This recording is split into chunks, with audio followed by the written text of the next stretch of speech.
Assalamualaikum warahmatullahi wabarakatuh. Perkenalkan nama saya Zaimur Ahmad dengan NIM 11012203722. Saya dari kelas TT 4611.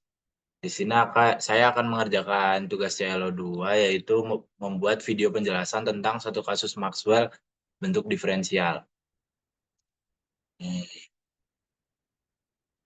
Oke.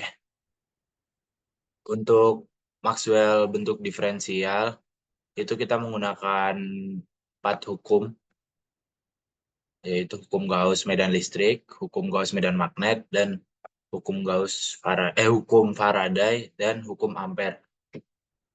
Untuk hukum Gauss medan listrik bentuk diferensial diturunkan dari bentuk integralnya menggunakan teorema divergensi. Artifisis dari hukum Gauss medan listrik bentuk diferensial adalah aliran aliran flux listrik keluar neto pada suatu permukaan tertutup sangat kecil sebesar titik menunjukkan adanya rapat muatan di titik tersebut. Syarat hukum Gauss medan listrik yaitu V.E sama dengan rho V per epsilon. Ini syarat hukum Gauss medan listrik bentuk diferensial. Lalu untuk hukum Gauss medan magnet, hukum Gauss magnet bentuk diferensial diturunkan dari bentuk integralnya juga sama menggunakan teorema divergensi juga. Untuk artifisisnya, hukum Gauss medan magnet bentuk diferensial adalah aliran flux magnet keluar neto pada suatu permukaan tertutup sangat kecil sebesar titik adalah 0. Jadi untuk syarat hukum Gauss medan magnet, V.B sama dengan 0. Ini untuk syarat hukum Gauss medan magnet. Lalu hukum Faraday bentuk diferensial diturunkan juga dari bentuk integralnya menggunakan teorema Stokes. Artifisis dari hukum Faraday bentuk diferensial adalah sirkulasi medan listrik di suatu titik atau loop tertutup sangat kecil sebesar titik. Sama dengan kecepatan berkurangnya rapat flux magnet terhadap waktu di titik tersebut. Untuk hukum Faraday bentuk diferensial, rumusnya ini V cross E sama dengan negatif turunan parsial B per turunan parsial T. Hukum Ampere bentuk diferensial diturunkan dari bentuk integralnya menggunakan teorema Stokes juga. Untuk artifisisnya, hukum Ampere bentuk diferensial adalah sirkulasi medan magnet di suatu titik atau loop tertutup sangat kecil sebesar titik sama dengan jumlah dari rapat arus konduksi yang disebabkan oleh aliran muatan dan rapat arus perpindahan yang disebabkan oleh kecepatan bertambahnya flux listrik terhadap waktu di titik tersebut. Untuk rumus hukum Ampere bentuk diferensialnya, V cross H sama dengan J plus turunan parsial epsilon E dibagi turunan parsial T. Untuk kondisi medan statisnya, khusus untuk medan listrik dan medan magnet statis, maka turunan terhadap waktu D dot dt dot per dt sama dengan 0. Persamaan Maxwell bentuk diferensial untuk medan statis adalah untuk hukum Gauss medan listrik V dot E sama dengan rho V per epsilon.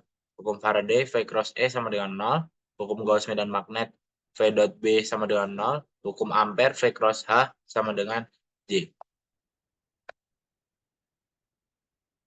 Lalu untuk contoh soalnya sudah saya buat di sini. Contohnya, selidiki apakah B medan magnet atau bukan. Untuk yang pertama, B sama dengan 1 per rho A rho ditambah rho ZA V ditambah cos V AZ.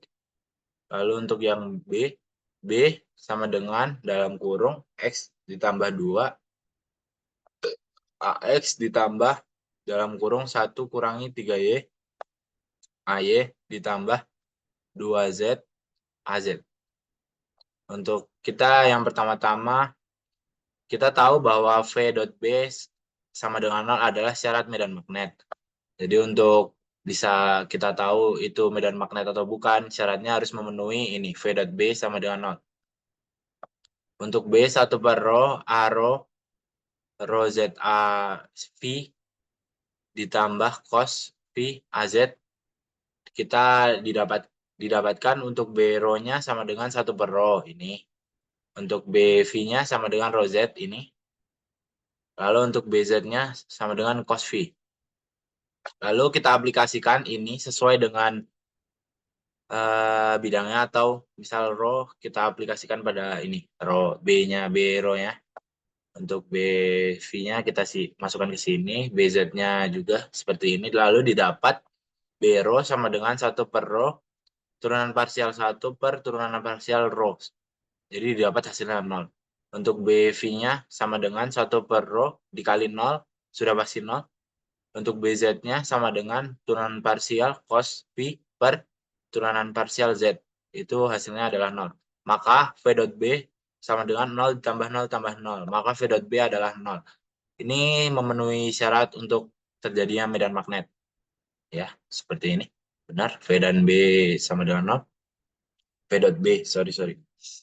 Untuk yang kedua, B sama dengan X plus 2 AX ditambah 1 min 3Y AY ditambah 2Z AZ. Kita dapatkan BX-nya X plus 2 ini, B-nya 1 min 3Y, dan BZ-nya 2Z. Kita aplikasikan lagi seperti tadi. Di sini dapat dilihat perbedaannya, bahwa rumusnya yang untuk ini, ini untuk yang bagian ini dan ini berbeda ya. Terletak pada X, Y, Z, dan di sini rho VZ. Lalu kita dapatkan BX-nya sama dengan 1, B-nya min 3, dan BZ-nya 2. Kita masukkan ke dalam rumus lagi, yaitu kita cek apakah V dot B-nya sama dengan 0. Lalu kita dapat V dot B sama dengan 1 dikurangi 3 ditambah 2 sama dengan 0. Karena ya memang perhitungannya memang seperti ini. Lalu V dot B-nya didapat hasilnya adalah 0. Maka ini memenuhi medan magnet juga. Dapat dituliskan bahwa A dan B adalah medan magnet karena memenuhi syarat V dot B sama dengan 0. Oke, sekian dari saya, Zaimur Rahmat. Kurang lebihnya mohon maaf. Wassalamualaikum warahmatullahi wabarakatuh.